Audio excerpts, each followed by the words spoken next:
korang dalam YouTube channel aku.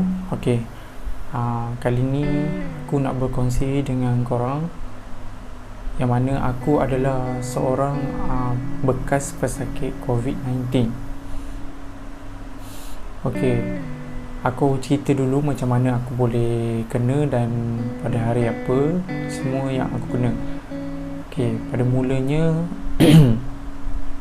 aku kerja pada 19 hari bulan malam, shift malam pada waktu tersebut, dan dan 19 tu pukul 11 malam, pukul 12 lah maksudnya. Jadi aku dah bekerja untuk 20 hari bulan. Okay, untuk malam tersebut waktu aku kerja, aku dah mula rasa macam sakit-sakit badan, sengal-sengal badan. Tapi waktu tu pun macam dah hangat-hangat dah badan. Tapi aku tahan lah time tu.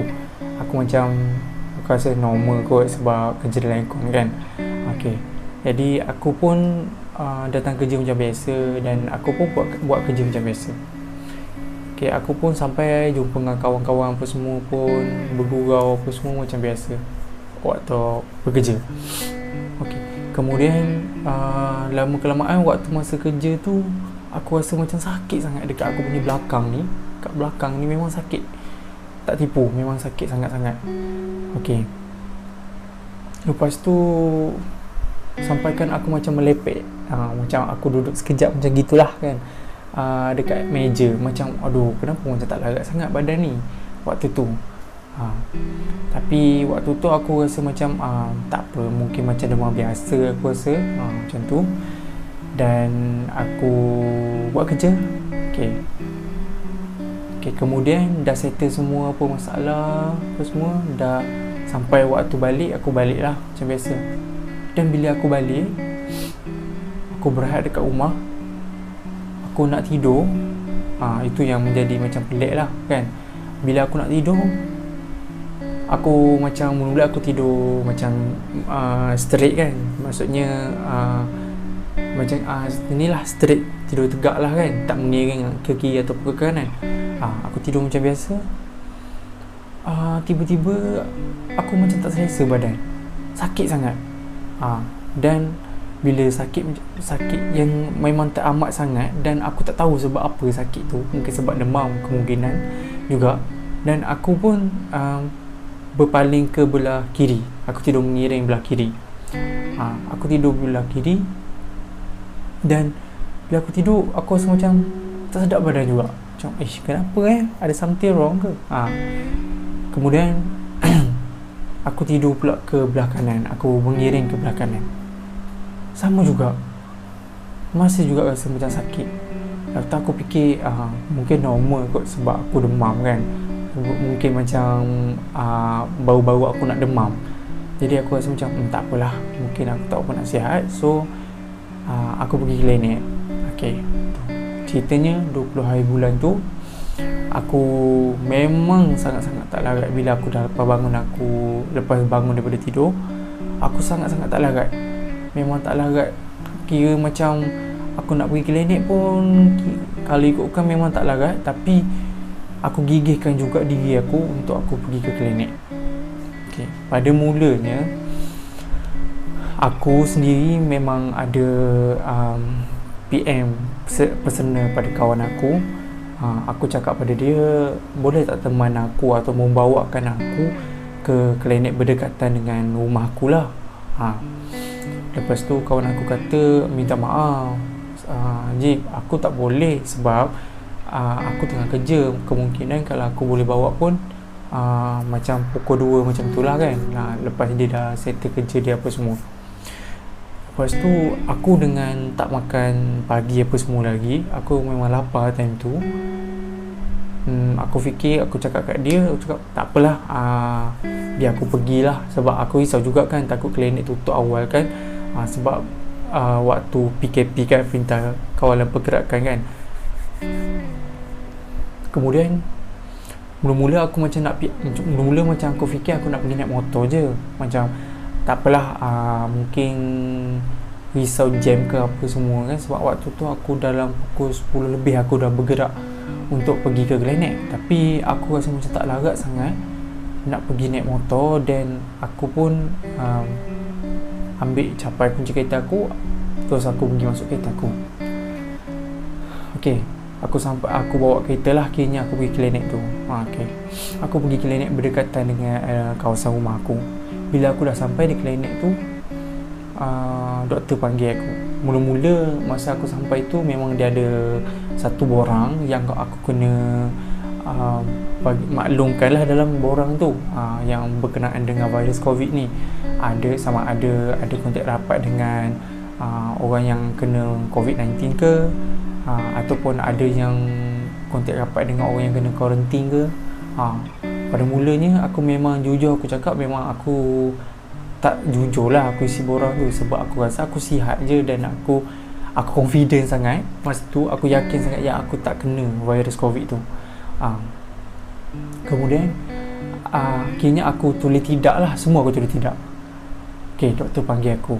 Waktu doktor panggil aku tu, doktor check apa semua, dan aku pun cakap pada doktor yang aku tak sihat, memang aku demam. Kalau boleh aku nak MC. Aku minta lah MC, sebabnya aku tak dapat nak kerja. Memang aku tak larat sangat. Bukan aku saja nak ambil MC ke apa, dan aku ambil MC tu dekat klinik swasta. Okay, kemudian dia dah check apa semua. Dia kata okey, tak apa, nanti saya akan bagi MC lah pada awak. Okey, dan aku pun pergi keluar daripada bilik rawatan doktor. Aku tunggu. Waktu aku tunggu dekat untuk ambil ubat, ya Allah, aku mengucap sangat-sangat. Memang sakit sangat. Dengan aku macam aku pejam-pejam mata, aku bersandar dekat dinding. Aku macam tak larat nak buat apa-apa masa tu. Lepas tu dengan kaki aku ni, hanya Allah je yang tahu. Kaki aku ni macam ada satu benda yang menyucuk-nyucuk dekat pelipat kaki. Kan kaki kan, pelipat kan. Kat pelipat tu macam ada benda yang menyucuk-nyucuk kaki aku. Mula-mula aku macam luruskan kaki aku. Atau aku rasa macam tak selesa juga. Lepas tu aku cuba bersela kat atas kursi lah dekat klinik tu. Aku bersela. Lepas tu aku rasa macam tak juga, macam tak lega jugalah rasa sakit dekat kaki tu. Dalam masa yang sama aku bersandar dan aku pejam mata. Sebab aku macam menahan kesakitan. Lepas tu dengan aku pun dah mula rasa panas dah badan time tu. Kemudian doktor dekat kaunter, dia macam pelik dia kata, lain macam je budak ni. Dia bercakap sama-sama staff dia orang lah. Dia kata lain macam je budak ni. Dan sementara aku menunggu tu, dia staff tu panggil aku untuk bagi ubat. Maknanya dia bagi ubat lah, antibiotik, PCM, ubat sesama dan ubat komo. Ubat komo sebab aku ada macam masalah dalam tekak juga waktu tu. Okey, kemudian doktor tu tanya pada aku secara ni lah. Dia tanya aku lagi. Dia kata macam gini lah. Dia tanya aku, dia kata, cuba awak jujur dengan saya, awak ada kontak rapat dengan seseorang tak? Sebab saya tengok awak ni lain sangat. Sebab ini bukan macam demam biasa ni. Macam tu lah doktor tu cakap. Kemudian aku jujur lah. Aku cakap kat dia, saya sebenarnya memang ada kontak rapat dengan seseorang, tapi wallahu alam bisawab, sama ada saya betul-betul memang kena daripada seseorang tu, ataupun saya kena tempat lain dan saya kerja. Jadi saya tak boleh nak cakap secara total ataupun secara 100% yang saya kena daripada seseorang tu yang tempat kerja saya. Sebabnya tak baik dah pula kalau saya menuduh seseorang tu kan, kalau sekiranya result dia negatif. Okey. Kemudian doktor terus cakap kat saya macam ginilah, saya cadangkan awak pergi klinik. Ada satu klinik ni swasta, dia buat test untuk swab test. Jadi dia akan buat swab test untuk awak kat sana lah, dan result dia sekejap je awak boleh dapat. Dan kalau awak negatif, alhamdulillah lah. Dan sekiranya kalau awak positif, maksudnya awak kena ada rawatan susulan. Dia kata macam tu pada akulah.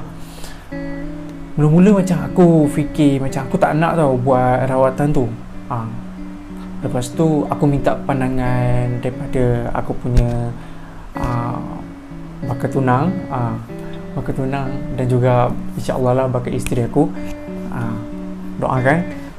Aku telefon dia, aku minta pandangan dia lah. Aku telefon, aku kata Assalamualaikum, ni nak tanya lah, sebab sekarang ni saya dekat klinik, dan doktor kata kemungkinan saya ni perlu buat swab sebab saya ni nampak lain sangat keadaan badan saya. Lepas tu, perlu ke saya buat swab test? Saya tanya pendapat bakal isteri saya lah.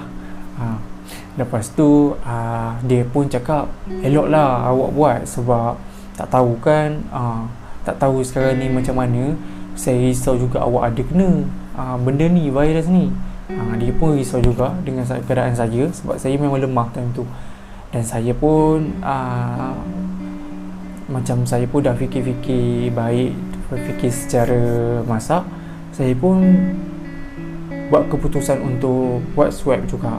Dan dalam keadaan yang saya nak pergi ke klinik yang kedua tu, saya cuba untuk hubungi saya punya saudara. Saya cuba untuk call dia, tapi tak dapat. Mungkin dia sibuk ataupun yalah, biasalah dia pun kerja bahagian KKM, dia nurse. Jadi saya nak hubungi dia tak dapat. Dan sebab apa saya nak minta pandangan juga sama ada saya perlu ke buat swab tu ataupun tak kan, sebab saya demam. Itu yang sebab puncanya, saya demam dan saya lemah sangat badan time tu. Lepas tu saya nampak saya tak boleh nak call dia, tapi saya dah call saya punya bakal isteri, bakal tunang saya. Lepas tu saya pun terus pergi ke klinik yang kedua untuk saya buat swab test. Sesampainya saya di klinik yang kedua tersebut, dia tanya saya lah nak bayar cash ke apa semua kan. Sebab untuk apa yang saya tahu, swab test yang saya buat tu dia ada dua. RTK tu untuk yang hidung sahaja, dan PCR tu untuk hidung dan juga tekak. Jadi mula-mula dia explain dekat kaunter tu, dia explain pada saya kalau RTK tu hanya untuk hidung dan harga dia 150 dekat klinik tu lah. Lepas tu dia kata kalau PCR 250 PCR untuk hidung dengan tekak. Jadi dia kata keputusan PCR ni lagi tepat, accurate daripada keputusan RTK. Tapi dia tak katalah keputusan RTK ni langsung tak boleh pakai, boleh, cumanya ketepatan dia tu tak berapa lah dengan PCR. Tapi macam aku masa tu kan, aku pun macam tak apa sihat, dan aku pun nak juga jimat duit aku lah kan, sayang duit jugalah walaupun tak sihat. Aku pun aku fikir tak apalah, aku buat yang 150 je lah, maksudnya RTK lah. Aku buat RTK rawatan, aku buat swab test untuk RTK. Dia kata Muhammad Razik, awak nak bayar cash ke transfer ke macam mana? Lepas tu aku cakap lah aku nak bayar pakai kad kan, debit. Dan aku dah settle bayar apa semua. Dia pun dah ambil maklumat aku, alamat apa semua, nombor telefon apa semua. Dan dia kata awak pergi ke bilik sebelah, sebab bilik sebelah tu doktor akan buat swab awak dekat sana lah. Result dia dalam sejam macam tu je. Jadi awak tunggu sekejap lah lepas dah siap swab test. Kemudian bila aku dah pergi ke bilik sebelah tu, tahulah aku dah berdebar lah, sebab biasalah benda something nak masuk kat dalam lubang hidung kita kan. Dah lah dalam, bukannya benda tu macam gini kan, dia panjang kan, dia masuk kat dalam hidung aku. Aku macam tawakal je lah, macam tak apalah, aku dah tak boleh nak buat apa sebab aku sakit, jadi aku terima je lah apa yang dia nak buat dengan hidung aku kan. Dan dia pun dia kata sakit sikit, tak ada sakit mana pun, sikit je, manja-manja je. Doktor tu doktor lelaki yang buatkan untuk aku. Lepas tu aku pun macam okey lah doktor, tak apa. Aku macam redha je lah time tu kan. Dia pun start lah buat benda tu. Dia masukkan alat tersebut kat dalam hidung aku, pop. Tapi dia satu je lah kan, sebelah hidung belah kanan tak silap aku. Okay, dia buat. Bila dia dah buat apa semua, kita okay, dah settle. Awak duduk kat tempat ruangan menunggu dekat sebelah. Nanti dia dapat result, saya bagi tahu awak lah, sama ada result awak positif ataupun negatif. Dalam hati aku waktu tu memang aku berdebar lah kan, sebab nak menunggu keputusan swab tu. Kalau negatif, aku macam ya Allah, Alhamdulillah, aku bersyukur sangat kalau aku negatif. Dan kalau aku positif, yelah aku berserah jelah pada Allah, yang mana yang terbaik untuk aku. Dan aku harap tak adalah benda-benda yang maksudnya semakin teruk ataupun semakin makin merebak ataupun menyebabkan aku macam lagi parah ataupun makin lagi merosot lah kan kesihatan aku, sebab aku demam waktu tu kan. Okay, bila aku macam baru je aku duduk, tak sampai sejam, doktor tu keluar dan dia beritahu, Muhammad Razif, ya saya, awak positif. Lepas tu aku macam terkejut lah kan, ya Allah, aku positif ke? Aduh, aku dapat daripada mana? Macam waktu tu aku persoalkan, aku dapat daripada mana virus ni? Sedangkan aku macam aku kerja balik kerja dan aku nak kata pergi mall tu, ya memang aku ada pergi mall, memang aku ada pergi pasar raya, tapi tak adalah aku pergi berjalan rata dunia apa semua. Aku pergi macam untuk tujuan macam cari barang tu, aku balik lah kan. Adalah, tapi tak gerak. Waktu tu aku macam, ya Allah, macam mana ni aku dengan kerja apa semua lagi kan. Masa tu aku fikir. Lepas tu aku pun dah tak tahu macam mana. Aku telefon aku punya pegawai aku lah kat tempat kerja aku. Aku telefon dan aku maklumkan yang berkenaan dengan aku punya keputusan. Dan pegawai aku pun kata macam, tak apalah, sabarlah, macam mana pula kan benda ni nak kena pada awak. Sebab yelah, kita pun tak boleh nak jangka kan, benda ni boleh kena pada siapa-siapa saja. Orang yang sihat, orang yang tak sihat, orang yang memang dah jaga SOP, orang yang memang dah pakai mask, orang yang dah pakai sanitizer, apa semua pun tetap juga akan dapat kalau benda tu nak kena. Okey. Lepas tu saya macam mula rasa macam sedih. Betul, demi Allah cakap, saya waktu tu saya sangat-sangat sedih. Sebab aku rasa macam Allahu Akbar, macam gelap sekejap lah dunia. Sebab virus ni adalah virus yang boleh menyebabkan kematian. Dan kematian tu sekarang ni memang terlalu banyak kan dekat Malaysia ni. Hampir waktu tu 14k yang dah meninggal dunia. Tetapi yang meninggal dunia tu umur 40 dan 50 ke atas, dan orang yang berisiko, maksudnya orang yang dah ada penyakit, contohnya penyakit jantung, penyakit pernafasan, susah bernafas, darah tinggi dan sebagainya lah. Dan aku alhamdulillah aku tak ada apa-apa penyakit yang berisiko.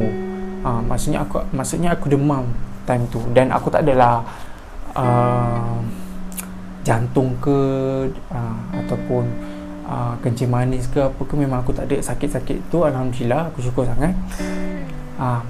Tapi aku sedih. Dan bila aku dah settle untuk result yang pertama tu, dia kata macam gini, dekat klinik tu juga dia kata, Muhammad Razif. Lepas tu saya kata, ya, awak kena buat swab test untuk kali kedua, iaitu untuk PCR lah. Sebab PCR ni dia punya ketepatan untuk keputusan awak tu lagi tinggi, tepat berbanding dengan yang RTK tu. Lepas tu aku macam dah tak fikir dah. Aku macam okey lah, tak apalah, aku pun buat je lah kan. Aku kata okey lah, tak apalah kalau macam tu. Saya buat jugalah untuk yang kedua ni. Untuk yang kedua ni aku bayar 250. Dan dia kata awak perlu buat PCR ni kat luar klinik ni. Dia ada satu kemah dan awak kena masuk kemah tu dan awak akan buat kat situ lah. Dia kata okey. Dah settle apa semua, pembayaran apa semua, doktor tu panggil dekat kemah tu. So aku pun pergi kat situ. Dia sembuh lah apa semua sebab aku dah result positif time tu. Okay, lepas tu bila aku dah duduk kat dalam kemah tu, Dia buat swab test yang kedua, PCR, hidung dan juga tekak. Aku menahan je lah sakit hidung tu macam mana.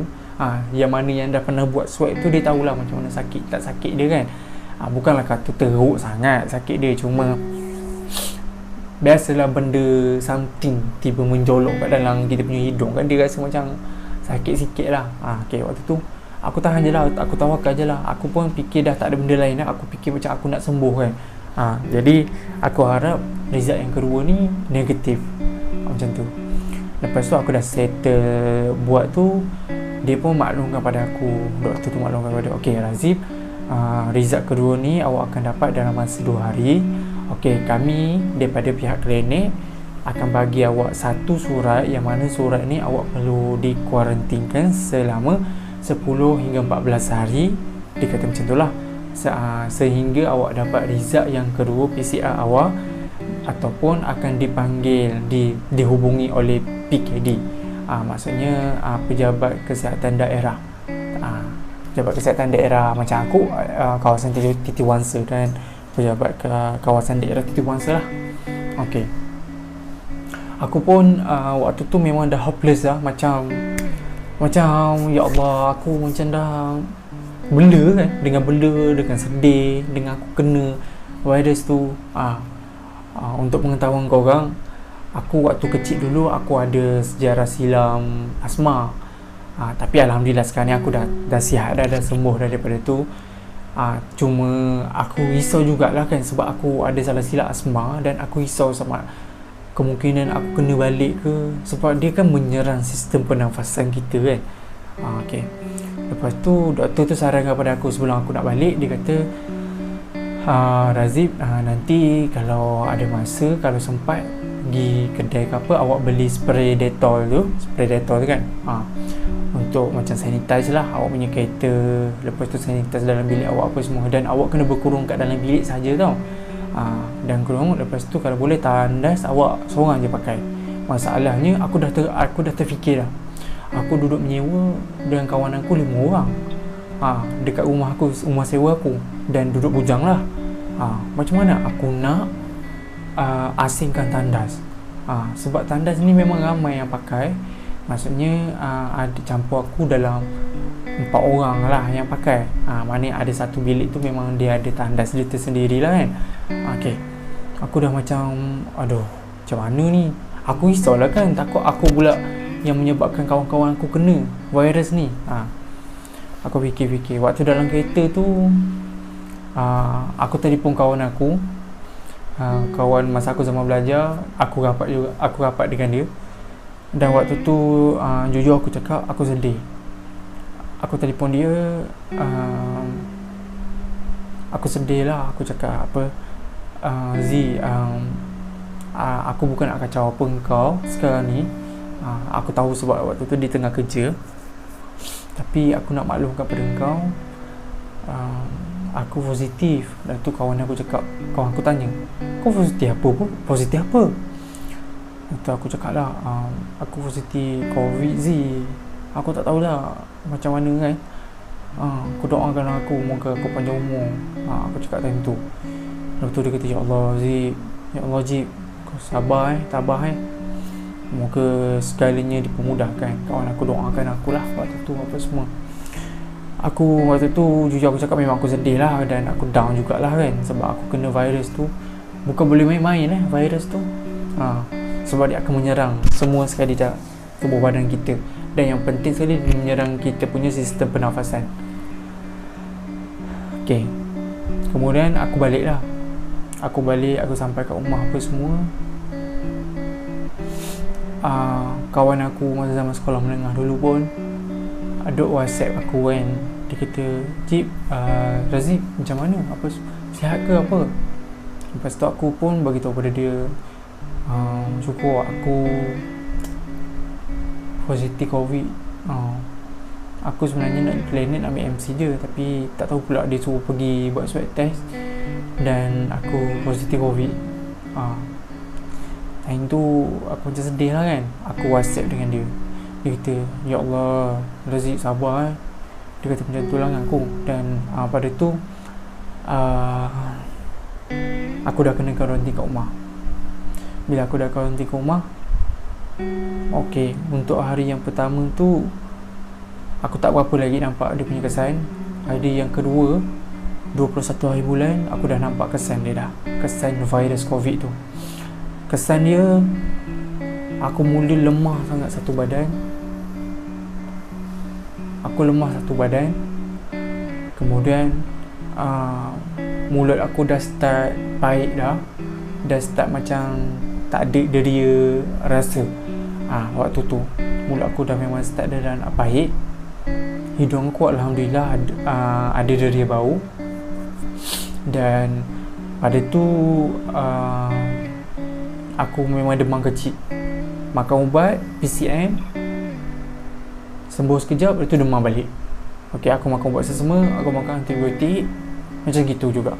Maksudnya bila aku dah makan ubat, dia okey sekejap, sihat sekejap, kemudian demam tu datang balik. Macam maghrib, lepas isyak macam tu, dia datang balik demam tu. Okey. Kemudian pada hari yang kedua tu, kawan sekolah aku, dia bagi dia ni lah, dia post barang pada aku.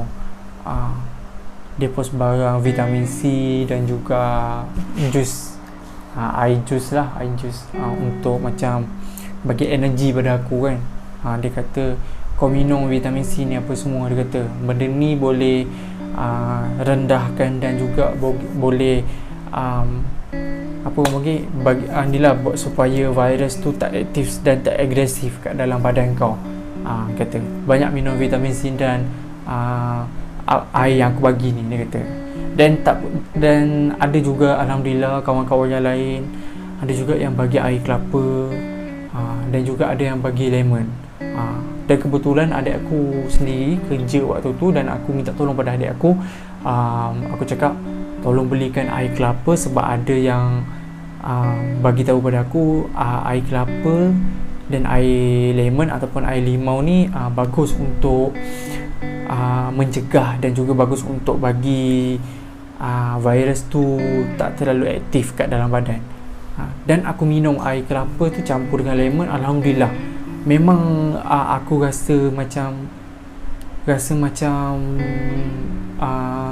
tak berapa ni lah, macam sembuh lah, boleh kata rasa macam badan macam fresh, walaupun masih juga lagi ada virus dalam badan. Okey. Lepas tu bila aku dah minum apa semua, aku tak boleh nak buat apa-apa kan, aku memang duduk dalam bilik je. Dan hari yang ketiga, 22 hari bulan, aku rekod satu video. Maksudnya hari ketiga dah aku kuarantin di rumah. Aku rekod satu video. Video dia aku tayangkan yang kat dalam ni lah, kat dalam video yang YouTube ni. Video tu aku dah mula sakit dada. Dan aku sangat-sangat risau dah time tu, sebab aku memang ada sejarah asma waktu kecil. Aku rasa macam dada aku menekan, ada satu benda menekan dekat belah kiri. Lepas tu aku bernafas alhamdulillah okey. Cuma bila bercakap dia macam, yalah bila kita macam panik dan down, dia macam macam gitu kan. Sebenarnya aku tak semput pun dan aku tak sesak nafas pun. Aku record video tu.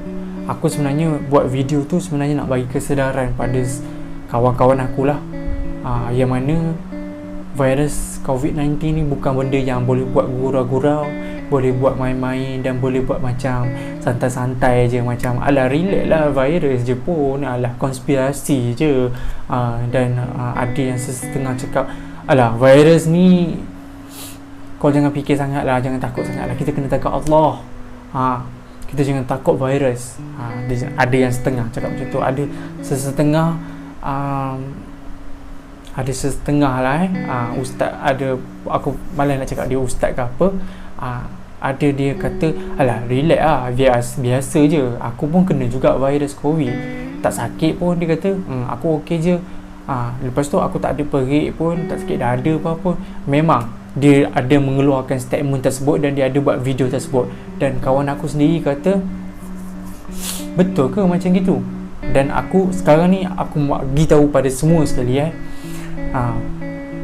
Virus COVID-19 sangat-sangat berbahaya, tetapi kita janganlah terlalu takut sangat. Kalau kita dah jaga SOP, kita dah pakai mask, kita dah pakai hand sanitizer, kita cuci baju kita sentiasa jaga kebersihan, insyaAllah harap-harap benda tu tak lekat lah pada korang semua. Dia macam gini, virus COVID-19 ni dia ada simptom dia. Mana orang yang positif yang tak ada simptom, Alhamdulillah dia sihat, tapi dia tak boleh pergi mana-mana. Dia tetap juga pembawa dan dia boleh lekatkan virus tu kepada siapa-siapa, anak dia ke, isteri dia ke, suami dia ke, kawan-kawan dan sebagainya. Tapi kalau kau ada simptom macam aku ada simptom macam banyak, aku ada simptom Simptom yang pertama aku demam. Simptom yang kedua aku sakit tekak dan mula aku dah tak ada deria rasa. Kemudian simptom yang ketiga, aku mula badan aku lemah, masa aku sakit. Simptom yang keempat, kau tahulah, panik. Lepas tu aku rasa down. Aku dah rasa macam aku dah tak tahulah lama ke tak aku boleh hidup, dan bolehkah aku jumpa dengan kawan-kawan aku, bolehkah aku jumpa dengan family aku. Dan simptom yang kelima, aku kena dada aku. Dia efek pada dada aku, yang mana aku rasa macam ada benda something yang menekan, dan benda tu macam tak menyebabkan aku lelah ataupun semput, cuma dia rasa macam sakit. Sebab benda virus tu dia dah masuk kat dalam paru-paru aku dan dia duduk kat situ. Dan yang terakhir, simptom yang aku ada, kau akan rasa pening kepala teramat sangat, kau akan sakit kat belakang ni. Bila kau semayang, kau sujud, kau akan rasa perit kat sini, dia menyucuk-nyucuk kat sini. Demi Allah, aku tak tipu, demi Allah, memang sakit sangat. Memang sakit. Dia menyucuk-nyucuk kat sini. Bila kau rokok, bila kau sujud, sini, dia kat sini, dia sakit. Kemudian lepas je aku dah buat video tersebut, aku upload video tu dekat Facebook. Dan dalam video tu aku minta maaf dengan kawan-kawan aku lah. Sekiranya aku ada buat silap apa semua. Dan waktu tu juga aku berdoa pada Allah jugalah, moga virus ni cepat-cepat hilang daripada badan aku dan juga cepat sembuh. Dan juga aku berdoa semoga virus ni hilang dari muka bumi kita ni. Macam tu lah dalam Facebook tu. Dan video tersebut tular lah, tak adalah tular masuk dekat media ke apa semua. Cumanya video tersebut mendapat 2,000 tontonan. 2,000 tontonan, dan dalam banyak dalam 11 orang kongsi share aku punya video tu untuk bagi tahu bahawa virus COVID-19 ni bukan satu benda yang boleh buat main-main dan boleh bergurau. Dan aku buat video tu bukan aku untuk meraih simpati ataupun aku macam nak bagi tahu saja nak viral kan, saja macam nak famous, bukan. Demi Allah, aku tak ada pun niat untuk aku nak famous ke apa. Aku buat video tu, tujuan aku buat video tu, aku nak bagi kesedaran. Aku nak beritahu pada kawan-kawan aku, nak beritahu kepada people out there that virus COVID-19 is not a joke. Dan pada ketika tu, bila aku dah upload video tu, ramai yang tengok, ramai yang komen. Dia kata moga cepat sembuh apa semua. Saudara aku, adik-beradik aku, kawan-kawan aku, kawan sekerja dan sebagainya, semua mendoakan aku semoga cepat sembuh. Dan Alhamdulillah, 23 hari bulan, hari keempat aku kuarantin di rumah dengan keadaan yang aku sekejap demam, sekejap tak, sekejap demam, sekejap tak. Waktu tu memang ada ambulans, memang ada doktor yang dah hubungi aku. Dia kata, Muhammad Razif, cuba calm down. Pegawai aku pun banyak juga yang dah hubungi aku. Kawan-kawan aku pun banyak juga bagi kata semangat, tak putus bagi dorongan supaya aku jangan down, jangan upset, jangan putus asa. Dia kata jangan sedih-sedih, kuatkan semangat, dia kata. Okay. Dan doktor tu cuba juga tolong aku, bantu aku. Dia kata insyaAllah dalam masa yang terdekat mungkin ada pihak ambulans akan kontak awak dan akan bawa awak ke pusat kuarantin. Bukan apa, sebab bila kita duduk kat rumah bujang, dan semua benda perlu berkongsi, aku risau aku jadi pembawa, aku akan menyebabkan kawan aku positif. Aku risaulah kan. Dan aku duduk pula rumah yang ada lift. Bayangkanlah rumah yang ada lift, dan aku risau aku boleh merebakkan virus tu pada semua orang dekat kawasan rumah aku ni waktu tu. Dan pada waktu tu juga, alhamdulillah,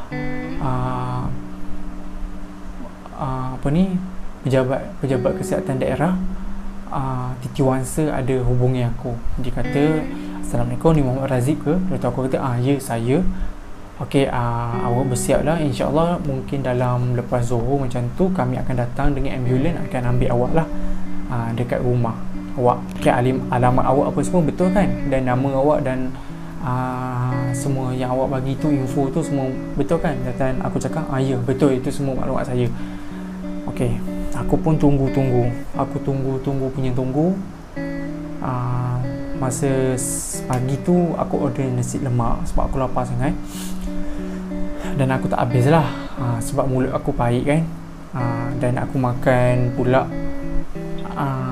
lebih daripada nasi lemak tu lepas Zohor. Aku dah solat Zohor apa semua, aku makan nasi lemak tu, makan nasi lemak tu lah yang ada lebihan tu kan.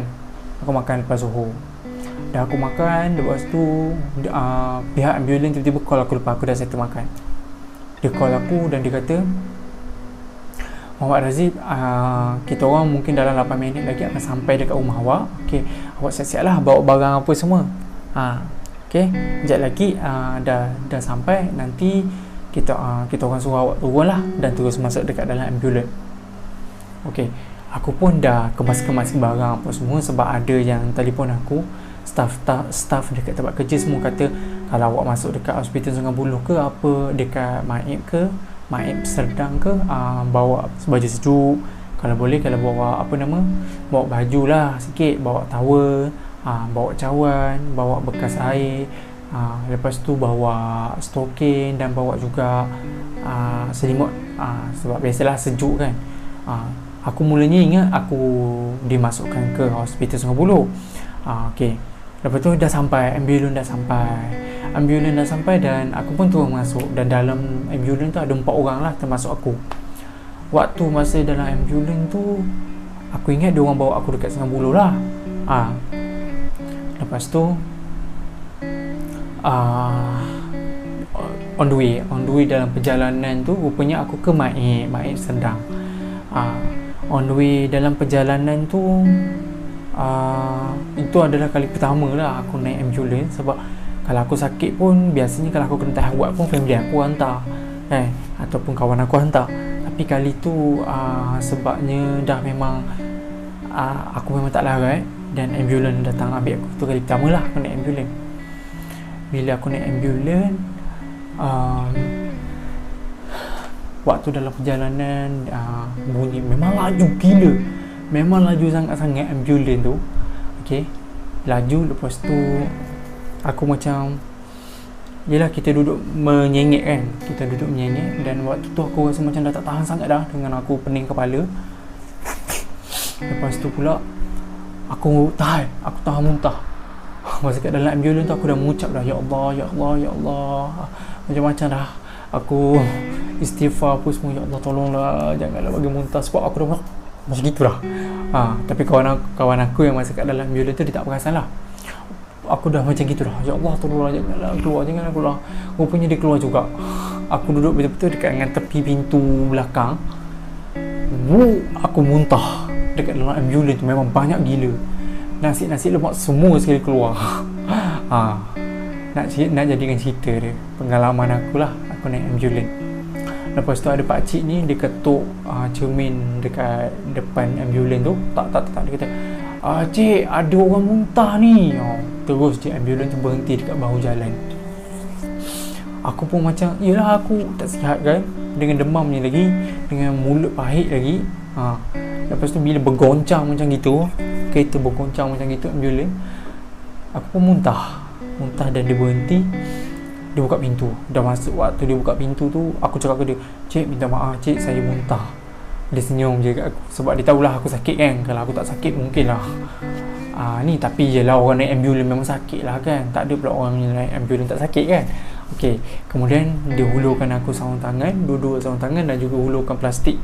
Sebab dia risau lah kalau aku muntah untuk kali kedua kan. Waktu tu aku memang dah tak larat apa. Aku dah pening. Aku sandar kat kursi kawan aku. Lepas tu aku tanya kawan aku je lah kan. Waktu tu walaupun aku tak kenal pun dia lagi, aku tanya kawan aku. Aku tanya, dah sampai ke hospital Sungai Buloh? Tu kawan aku kata, on the way, sikit lagi. Okay, bila dah sampai je, betul-betul dah sampai. Lepas tu kawan aku cakap, bukan Sungai Buloh ni, dekat Mait Serdang. Lepas tu aku macam, Mait Serdang? Lah, aku ingat kan masuk Sungai Buloh. Macam tu kan. Lepas tu cakap, tak apalah, tak kisahlah, hanya aku cepat sihat daripada virus ni. Lepas tu aku duduk sekejap dalam tu dengan kawan aku. Bila dah settle apa semua, dia orang panggil kita orang untuk keluar daripada ambulans tu dan daftar lah. Ada pendaftaran apa semua. Waktu pendaftaran tu aku mendengar muka pucat. Doktor, nurse kot aku rasa. Dia kata, muka awak ni pucat ni, awak okey tak? Betul, aku pun cakap lah, okey, tapi ni kan saya first time naik ambulans, jadi macam pening kepala lah. Lepas tu dia kata, oh ya ke? Okey, tak apa. Awak duduk, awak bangun duduk dalam 10 kali. Aku pun macam ni lah buat demo, macam gitu kan. Bangun duduk 10 kali. Okey, dah. Lepas tu dia kepit, dia tengok aku punya oksigen dalam badan. Lepas tu aku punya blood pressure aku kan, tekanan darah aku apa semua. Okey, dah settle apa semua. Kita orang pun dimasukkanlah ke dalam Mait Serdang. Okey, waktu aku masuk ke dalam Mait Serdang,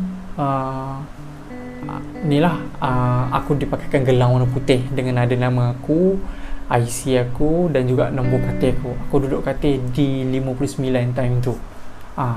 Okey, bila aku dah masuk kat sana, doktor pun tanya, awak ada simptom apa? Lepas tu aku pun beritahu lah, saya ada simptom sekian. Lepas tu doktor tu kata, aku tak pasti doktor tu nurse. Dia kata, okey, tak apa, kalau macam makin parah ataupun makin teruk, nanti maklum pada kita orang dekat kaunter sini. Nanti kita orang akan bagi ubat lah, supply ubat pada awak lah, bekalkan ubat kepada awak.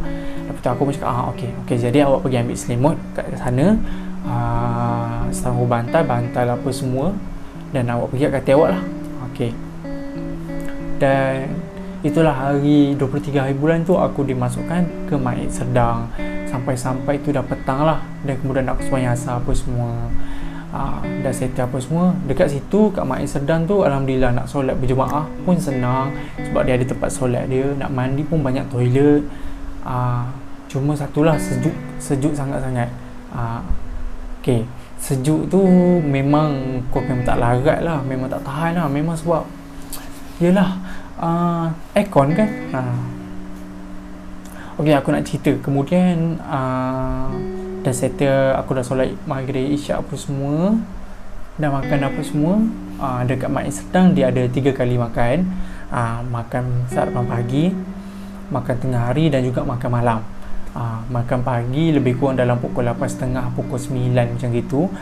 Makan tengah hari macam pukul 12 dia dah bagi dah 12 suku, 12.30. Dan makan petang dia bagi dalam pukul 7.10, 7 suku macam gitu.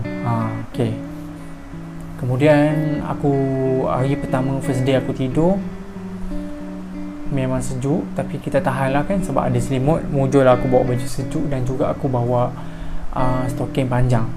Okey, waktu tu aku bangun pagi. Aku bangun pukul 4 pagi untuk hari pertama di Mait Serdang. Waktu hari pertama aku bangun, peneman aku ada satu je, peneman aku bukan smartphone lah, peneman aku yang ni.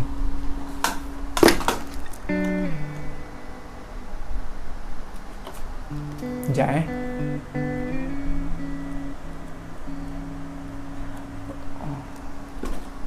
peneman aku yang ni. Inilah peneman aku dekat Maid Serdang. Okey, jujur aku cakap, dalam pukul 4.30 pagi aku terjaga dan aku dah tak boleh tidur dah. Tak boleh tidur nyenyak. Memang keadaan sejuk apa semua. Dan waktu tu aku macam down, aku sedih dan aku merintih.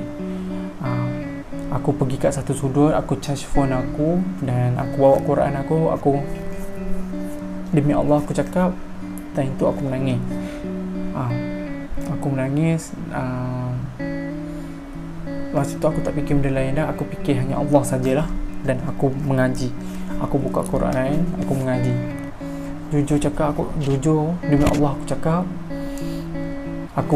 waktu aku masuk dekat Maid tu, alhamdulillah aku rasa sangat-sangat bersyukur. Bukan apa, sebab aku dekat rumah, walaupun Quran ni ada dengan aku macam boleh kata kalau dalam selepas solat tu tak selalu aku mengaji. Kalau dulu aku selalu mengaji, lepas sembahyang je aku mengaji, lepas solat je aku mengaji. Tapi dah aku kerja apa semua, aku lalai. Demi Allah aku cakap, aku lalai. Aku main smartphone apa semua, aku tak ingat nak mengaji. Kadang-kadang je aku mengaji. Dan menyebabkan bila aku jarang mengaji, aku jadi gagap dan tak berapa nak lancar mengaji Al-Quran. Waktu aku mengaji pagi tu, pukul 4.30, aku menangis. Aku mengadu ke Allah. Aku kata, ya Allah, malunya aku dengan kau, ya Allah. Aku merangkak-rangkak aku mengaji Al-Quran. Dan aku pasang niat. Waktu aku dekat situ, aku pasang niat, aku kata, ya Allah, aku nak mengaji setiap hari. Lepas sembahyang aku nak mengaji, lepas sembahyang zuhur aku nak mengaji, lepas sembahyang asar aku nak mengaji, lepas sembahyang maghrib, isyak pun aku nak mengaji, dan subuh pun aku nak mengaji. Semoga aku cepat-cepat boleh lancar balik aku mengaji. Aku nak amalkan semula apa yang aku amalkan sebelum ni. Maksudnya lepas sembahyang je aku mengaji, tak tinggal. Dan aku buat, alhamdulillah. Aku buat sampai aku duduk dekat Maid Serdang seminggu kan, 7 hari. Aku buat dan alhamdulillah aku dah kembali lancar balik aku mengaji. Dan alhamdulillah aku lagi 2-3 surah lagi aku dah nak khatam. Alhamdulillah, aku syukur sangat. Alhamdulillah aku dah nak khatam. Sikit lagi, kemudian aku akan masuk surah Al-Baqarah balik. Terima kasih Allah sebab Engkau masih bagi lagi aku untuk berubah, untuk menjadi aku yang lebih baik, dan sentiasa mengingat kalam Allah. Kalam Allah inilah Al-Quran ni. Kemudian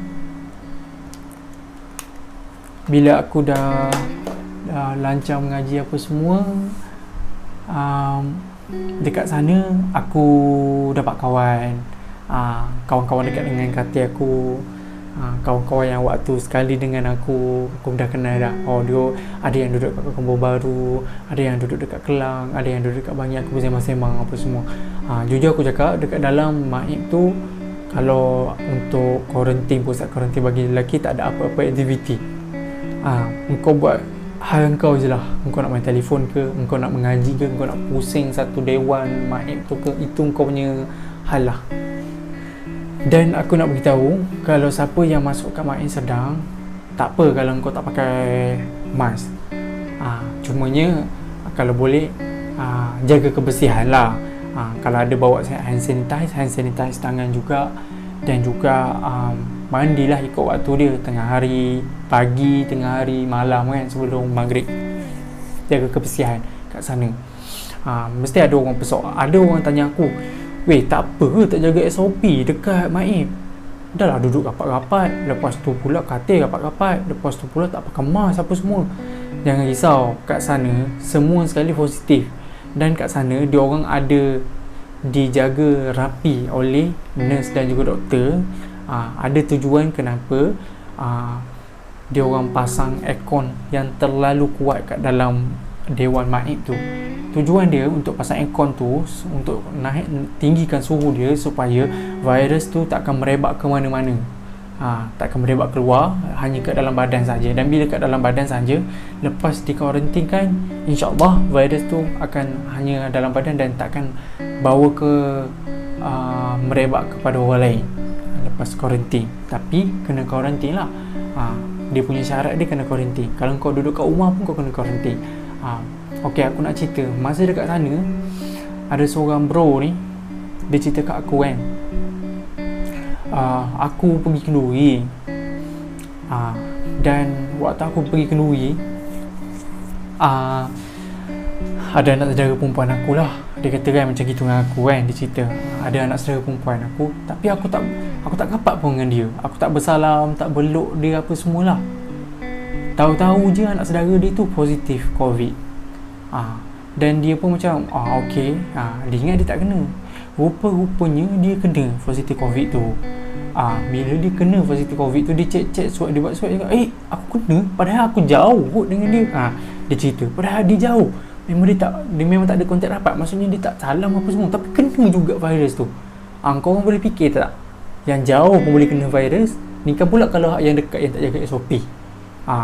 Okay, itu situasi yang pertama. Situasi yang kedua, kawan aku seorang lagi, dia sangat-sangat menjaga. Dia kerja work from home, maksudnya dia kerja daripada rumah, pakai mask, hand sanitize all the time kan. Setiap masa hand sanitize tangan, pergi mana hand sanitize tangan. Nak kata keluar rumah pun jarang lah kan, dah memang PKP kan. Dan dia pun kerja daripada rumah. Kadang-kadang dia beli makanan, Grab apa semua macam tu. Dan kadang-kadang adalah dia turun sekejap pergi beli makanan, kalau dia dah bosan beli Grab apa semua, nak berjalan apa semua kan. Tapi nak kena juga. Yang kawan seorang ni, yang tadi kawan yang seorang tu, dia tak ada simptom pun, tapi disebabkan dia positif COVID, dia dibawa ke mahir sedang. Dan yang kawan aku yang seorang ni, dia ada simptom yang mana dia tak ada dera bau dan juga dia tak ada dera rasa. Yang tu yang macam aku kesian lah. Bila tak ada dera bau dan tak ada dera rasa ni, kau bayangkanlah macam mana kau nak makan. Dia selera ada tapi tak ada rasa kan. Boleh faham kan macam mana kan. Dan dia kata kat aku, bila kau tak ada dera bau dan kau buat swab test, kau takkan sakit pun. Sebab dera bau tak ada, jadi kau takkan rasa apa-apa hidung kau ni. Bau, letak something tak kisahlah, letak perfume ke apa kat hidung pun takkan bau. Macam tu. Lepas tu ada yang seorang lagi kawan aku bersembang dengan dia, dia memang dapat daripada kawan dia lah, daripada rumah. Maksudnya bila duduk rumah sewa ramai-ramai, nak tak nak akan kena jugalah. Akan kena juga virus COVID tu. Okey, penutup dia dekat sini aku nak cerita, virus COVID tu bukanlah seperti orang yang gembar-gemburkan, orang kata konspirasi, benda tu macam benda yang tak betul, virus yang orang buat-buat, lepas tu sakit yang dia buat-buat, bilangan kematian dia buat-buat, dia reka-reka bilangan orang yang dijangkiti COVID tu direka-reka. Jangan, tak, bukan sesekali bukan. Ni aku sebagai pesakit COVID, aku mengesahkan benda tu tak benar dan tak betul, salah. Dan pada siapa yang cuba menyebabkan benda yang salah ni, kau tanggunglah di depan Allah nanti. Pada aku benda ni sangat-sangat berbahaya. Tapi dalam masa kita takut, kita kena takutkan Allah jugalah. Kita sentiasa doa. Aku selalu doa. Setiap kali semayang aku doa semoga cepat sembuh daripada virus COVID-19 ni. Aku nak ingatkan pada kawan-kawan aku yang dekat luar sana, kawan-kawan aku yang mana yang tengok video aku, YouTube aku pada kali ni, virus COVID-19 bukan benda yang boleh buat gurauan, dan bukanlah benda yang macam alah relax lah, demam biasa je sesama biasa je kan, macam biasa. Tak dia virus COVID-19 ni, dia macam lebih kurang lah kan, ni lebih kurang lebih kurang macam demam denggi. Virus COVID-19 ni dia ada simptom dia dan ada yang tak ada simptom, dan dia target pada pernafasan. Dan kalau denggi pula, dia akan target pada seluruh badan, dia akan jadikan badan kita lemah dan tak bermaya kan. Dan sampai ada satu tahap yang orang kata denggi berdarah sampai berdarah hidung. Tapi dia tak target pada pernafasan. Cuma dia lemahkan kita punya sistem maut. Cumanya kalau virus COVID-19 ni, kalau kau masih muda dan tak ada penyakit, insya-Allah kau akan cepat sembuh. Kalau kau ada kecam manis ke, darah tinggi ke, kau orang berusia ke, benda tu boleh sembuh insya-Allah dengan izin Allah. Dan kau orang kena positifkan diri, jangan terlalu down. Walaupun kau dah kena benda tu. Dan ada yang setengah ni, ada yang down, ada yang jujur aku cakap, aku pun down juga. Ada yang macam dah tak fikir benda lain dah fikir macam fikir mati je kan. Tak ada fikir benda lain dah. Dan dia orang fikir macam tak apalah, sekiranya ini adalah pada akhir dan bagi kehidupan dia. Macam tu. Tapi aku harap dan aku berdoa semoga virus COVID-19 ni cepat-cepat hilang di muka bumi ni. Dan juga moga kita semua terhindar daripada virus COVID-19. Dan aku nak ingatkan orang yang kena virus COVID-19 tu bukan penjenayah, ya, bukan penjenayah dan bukan bersalah. Korang janganlah fikir orang yang kena virus COVID-19 ni penjenayah dan fikir negatif dan fikir buruk. Jangan korang beranggapan orang yang kena virus COVID-19 ni macam berdosa besar dan macam tak yalah kawan dengan dia kena virus COVID kot. Bahaya, nanti orang lain pula yang kena. Jangan fikir macam tu. Tapi doakan dia, bagi dorongan, bagi kata-kata semangat supaya dia cepat sembuh daripada virus tersebut. Okey, itu saja daripada aku pada kali ini, perkongsian aku pada kali ini. Aku berharap perkongsian aku pada kali ini sangat-sangat memberi info dan bermanfaat. Aku harap korang boleh tularkan ataupun share. Ya, jujur aku adalah pesakit COVID-19 dan aku alhamdulillah aku dah sembuh. Aku dah discharge daripada MAIK pada 29 hari bulan 1 2020.